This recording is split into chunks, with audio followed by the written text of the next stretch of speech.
I must, for myself, examine the reasons I left the comfort of Kaldahar for a journey to Deepingdale, the place of Isilor's birth. It is much like the assignments given to me by Uncle Oswald and Isilor himself.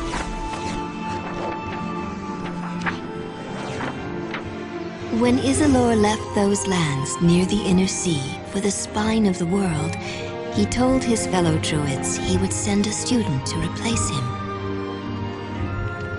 This, I told myself, was why I left. But now, as I sit by the warmth of a fire in Mirabar, I realize what Isilor must have already known. I remember the details vividly. It started many years ago. The year was 1310 Dale Reckoning, when scouts from Burn Shander, the largest of the 10 towns, first reported sighting goblin warbands.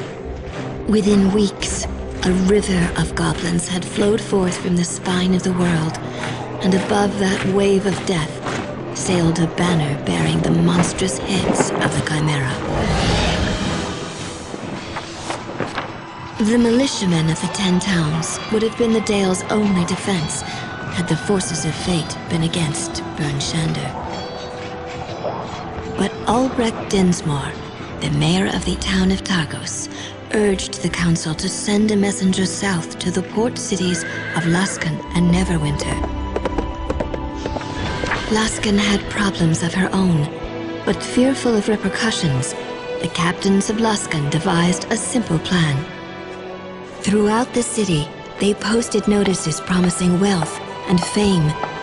With lean work in the northern port city, many mercenaries and thugs were lured to the ships that would take them even further north. And so their ships crept through the sea of moving ice and onto the Shanegarn River. They bragged of the deeds they would perform and the castles they would purchase. Lost in their reverie, they were blind to the throngs of goblins and orcs that lay in wait. Only a few ships survived the assault. Those that continued up the river watched as the town of Bremen burned. One of the 10 towns had already fallen.